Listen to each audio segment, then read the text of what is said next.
do not normally have the opportunity to experience, and that is to hear from a guest speaker. A guest speaker who's very special. He's very special for many reasons, but one of the reasons is that he's Udi and Yonatan's grandfather. So that's the beginning. But Mr. Kalmanovich has a very, very interesting life story as a Holocaust survivor and somebody who went on to Israel in the middle of the war in 1943. So he's going to speak in Hebrew, but he's going to speak slowly, lat lat. Okay? Kulanu navin. We are going to do some translating every so often to help those of you who don't know the Hebrew.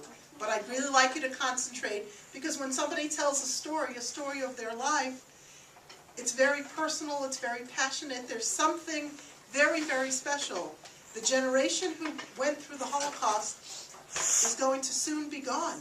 And without these oral histories, without being able to talk to people who actually experienced it, we're going to be missing something very, very unique. And so we'd like to take this opportunity to welcome our honored guest this afternoon, Mr. Kalmanovich.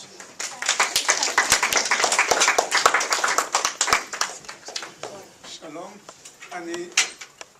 לפני שאני מתחיל לדבר, אני נרגש מאוד שאני צריך לדבר על העבר, ואני כבר מתחיל לבכות על העבר שעבר עליי, על כל היהודים שם ב-1941. He's talking about something that happened in 1941, and look how many years later this is, and as he begins to even think about it, he's obviously emotional from it, because it's a very difficult thing to discuss.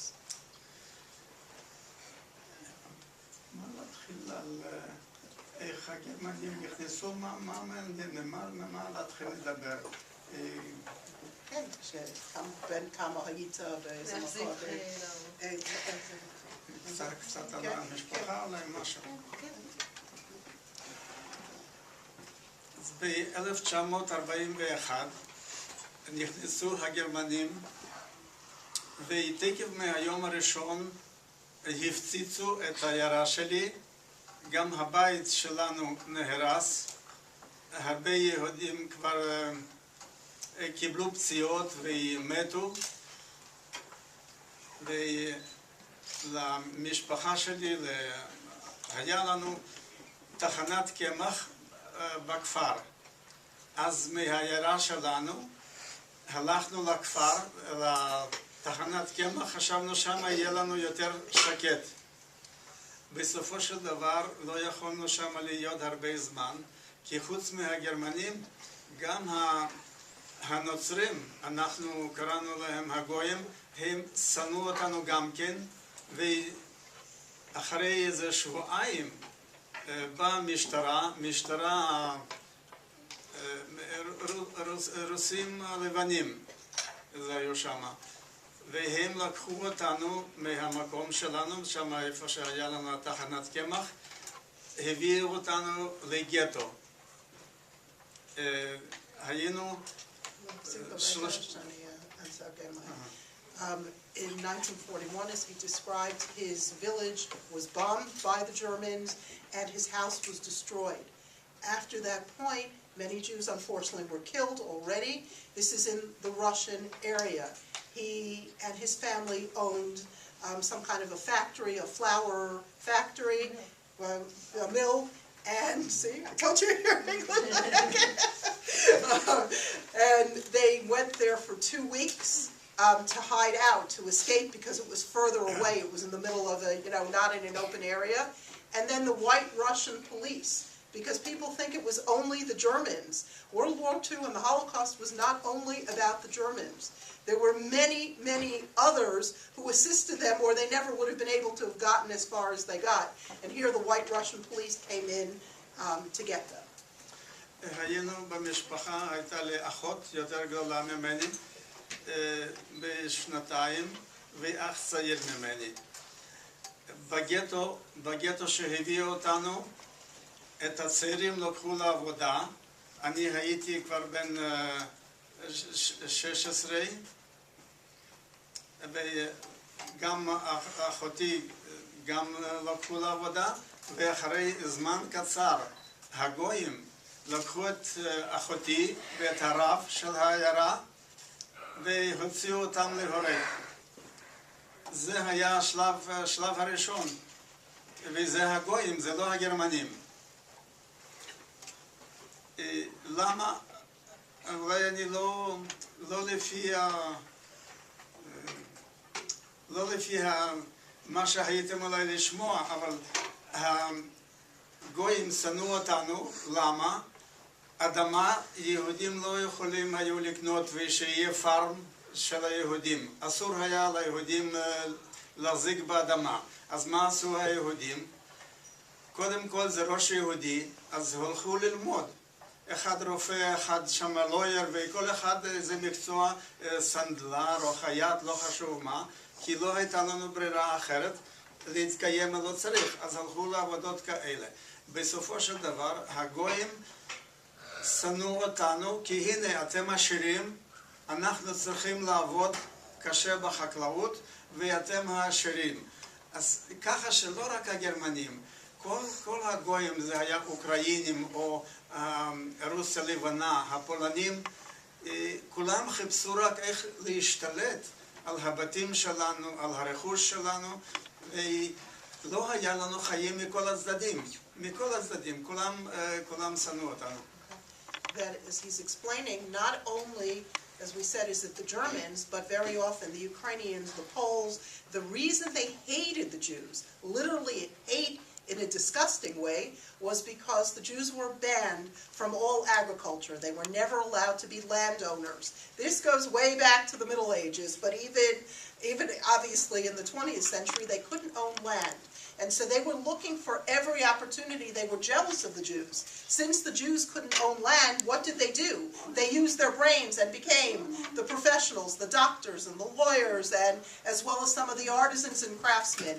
And they did anything they could to get their hands on Jewish money, on the property, because they were jealous of the system that they set up. They didn't allow us to own the land in the first place. They felt they were working hard, themselves as farmers, and here the Jews were more successful than they were. יחד עם זה, שהיו גם גרמנים, חוץ מזה שאנחנו יודעים שנאצים, והם, להרוג את היהודים זה בא מהיטלר, מהם, אבל היו גם אחרים. אצל אלה שאני עבדתי, הם התייחסו אליי כמו לבן אדם, נתנו לי גם אוכל, נתנו כיכר לחם הביתה, וגם בהתייחסות שלהם, אנחנו לא אשמים שככה השלטונות מתייחסים ליהודים, זה לא בא מאיתנו, וזה נכון, אז היו כאלה וכאלה.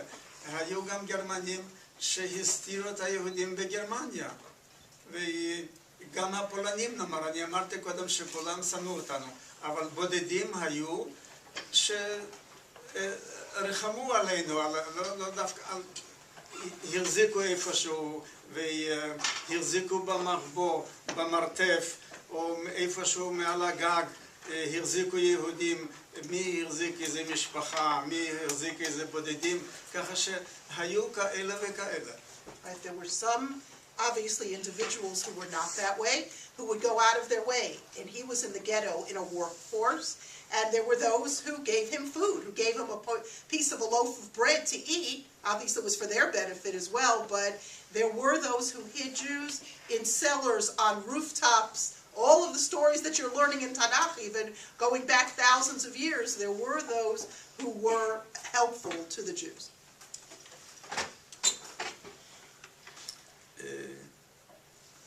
בגטו, קצת עליי, אני עברתי כמה גטאות, פה נאמר לא צריכים אותך, צריכים במקום אחר, כוח עבודה, בכל מיני עבודות, ניצול. אז עבדתי גם במסילת ברזל, היה מרוסיה הלבנה לווילנה, לליטא, עשו עוד קו אחד, כי היה קודם קו אחד, אבל רצו לעשות עוד מסילה אחת, אחר כך עבדתי ביערות, חתכנו עצים, ולפי מידות של הגרמנים שם מלמעלה, חתכנו את זה לחתיכות, נאמר ל2 מטר או כמה שהם אמרו, ושלחו את זה לגרמניה. הגרמנים ניצלו כל דבר מה שניתן מעיירות אחרות, ממקומות אחרים, בשביל לבנות מהעצים האלה, בנו שם בתים או כל הצרכים שלהם. As the workforce, he was involved in building railroad tracks. They were trying to build another line. He was in White Russia. They were trying to build a line to Vilna, which was in Lithuania. And also he worked in the forest, chopping wood to certain specifications that the Germans were using for their war effort.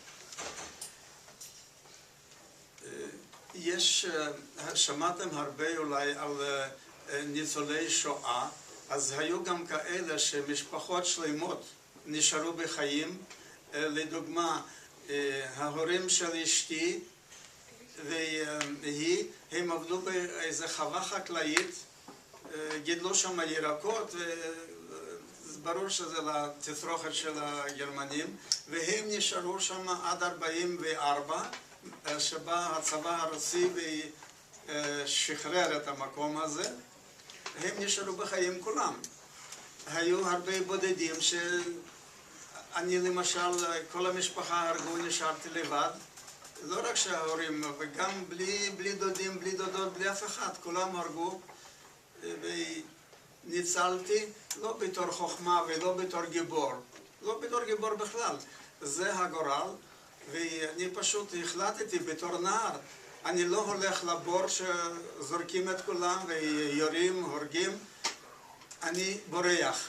שיקבל את הכדור לא בפנים אלא בגב שאני בורח.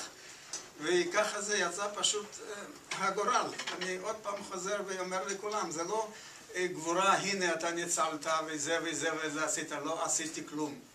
ככה פשוט הגורל, כי לא רציתי ללכת כמו כבש לשחיטה, זה הכל. So he's describing that the situation was such that sometimes, you've heard a lot about survivors, there were entire families who survived. His wife and her family grew vegetables in some garden somewhere that obviously was to the advantage of the Russians. They left them alone until 1944, and then they were liberated, that side of the family. Whereas he himself, he was 16 at the time that he came to the first ghetto. He is the only one left from his family.